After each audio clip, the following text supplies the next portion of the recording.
બેટા હવે તારી ઓને કાંઈ કે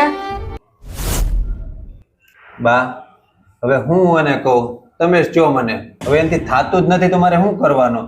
અને આ સમય અટાણ કેવો હશે, બધું આપણે ધારી એવું ન થાય. અને પેલા જેવું થોડું છે.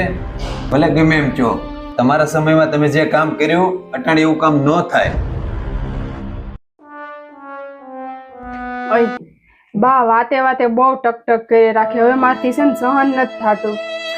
હવે છે ને મને આવી તમારી ટકટક નથી ગમતી. હવે ને આપણને બે શબ્દો કહી દે તો શું થઈ ગયું?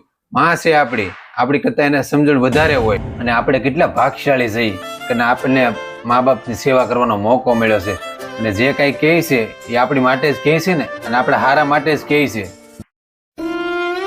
હવે મારે કોને કહેવું કે જેણે મને 9 મહિને હાંસવો, ભણાવ્યો ગણાવ્યો અને આવડો મોટો કર્યો, એને કેવું?